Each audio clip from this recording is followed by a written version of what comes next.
Hey folks, Justin with Effective Remote Work here.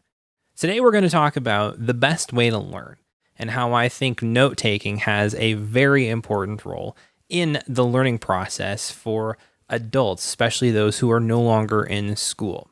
But first, if you haven't heard about a brand new course on Obsidian called Obsidian Made Simple that just launched this week, be sure to check the notes in the description below for a link to that course. So many of us grew up in school, especially here in the United States, where we're just used to consuming information and almost regurgitating it. But then when you got out into the real world, and this was my experience, learning is a lot different. It's not the same as just feeding information into yourself and being able to put it back out to get an A on a test. It doesn't work like that. Life is so much more complicated than an in and out process. I've really dove in to try to figure out what the best way for me to learn as an adult, to improve myself, to expand my skill set for my career. And I have found the best way to do that is through taking notes, reading books, and processing information for myself. I don't just copy quotes.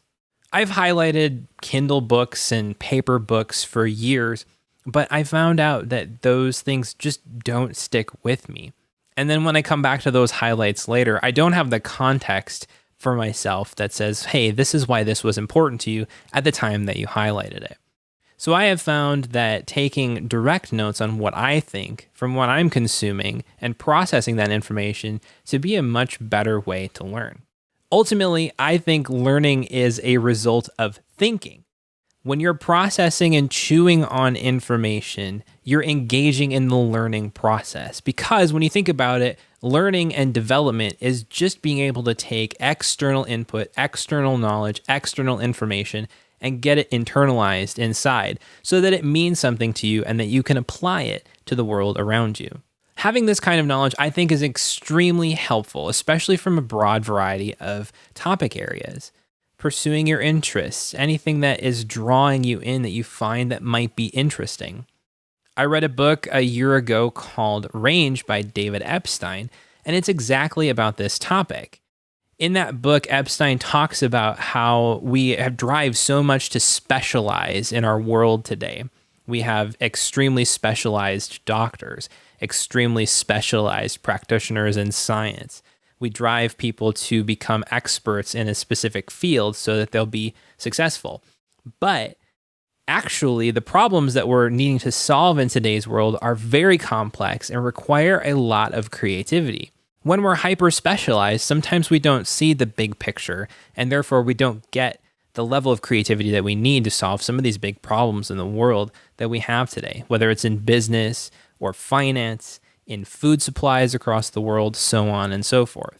Instead, Epstein makes the argument that we should be learning broadly and focusing on different subject areas, taking the path of life that might be a little bit more windy, because when we have different knowledge from different subject areas, different areas of study, different things that we've been a part of, different job tracks, different paths, whatever it might be in life, we can apply that information from one area to the other. And one way to learn how to do that is through this process of engaging with thinking and learning and note-taking. I believe next generation note-taking tools like Obsidian can help with this process. They give you the tool sets such as wiki linking and the knowledge graph and the ability to see connections between different notes very easily. However, I don't think it gives you everything that you need, because not only do you need the tools, but you need the workflow as well. If you're interested in building a workflow that's more focused on processing information that you are consuming and trying to integrate it into your life, here are a couple of mindset tips that you can apply to the note-taking software or whatever system that you're choosing to use, whether it's paper or Obsidian or Roam Research, so on and so forth. First, write your own thoughts. This has been the most transformative for me. Before, as I mentioned, I would highlight stuff in Kindle books and I would completely lose context when I came back to it later of why was this important? Why did this stand out? And it's because I didn't capture my own thoughts on what that subject matter was. So instead, what I'm doing now is when I'm reading a book on my Kindle or a paper book, I've got my iPhone right next to me and I'm taking notes on that book as I'm reading on whatever stands out to me.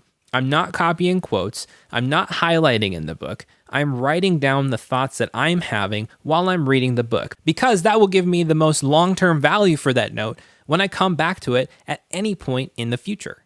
With that, I would also say to capture quotes only if you need to. Now, I am an advocate for not doing that as much as possible, but there are instances, say if you're researching or you're going to do something for writing a book or something you're going to have published where you need to have references in there. Definitely write down those quotes so that you can properly use them at a later point in time. However, if this is just for your own personal thought process, don't necessarily feel this pressure where you have to capture all of this information all at the same time and then try to figure what it is later. No, focus on your thoughts, on what you're learning from a piece of material that you're consuming or an idea that you're chewing on, and write those ideas down. And the other thing too is that don't feel like you have to have it all figured out up front. Ideas develop over time. And as a result, you'll need to go back to your notes, go back to these thoughts and processes at some point into the future. Give yourself little breadcrumbs to follow to try to discover those notes again, whether you're linking a note in Obsidian or you're tagging something in Evernote. Make sure that those make relevant sense to maybe how you would see yourself finding that note in the future. When you find notes again, read through them. And instead of just consuming it all, if there are new ideas that come up, if there's new connections that crop up, write them, put them in there, link them. Whatever it is, the process that you're choosing to use and the tool that you have, use that tool to help yourself connect those ideas and build on them as you're going. I'm a big fan of the idea that your system is not the set of tools that you use. It's the processes and habits that you build that help you do what you've set out to do with that system. Ultimately, though, you are at the core of the system, not the tools.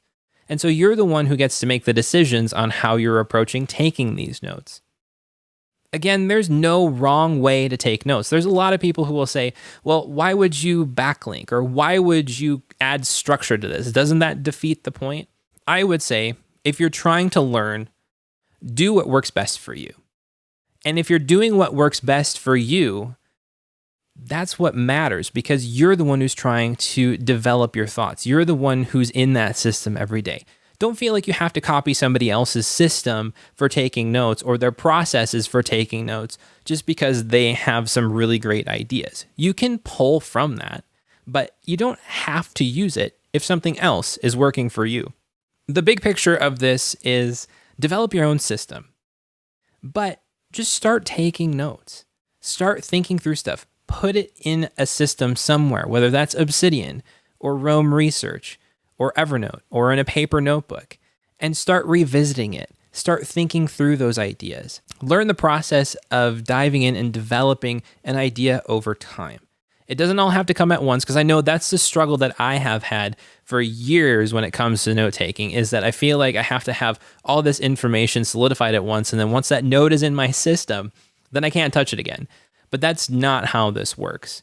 Note-taking is a very iterative and repetitive process where you're revisiting information over and over again, developing it, not just to consume it or to memorize it, but to really internalize it and get to the bottom of what you think is there, what your ideas are on a subject matter. And when you can crystallize those, you've really begun the deep learning process that is self-development.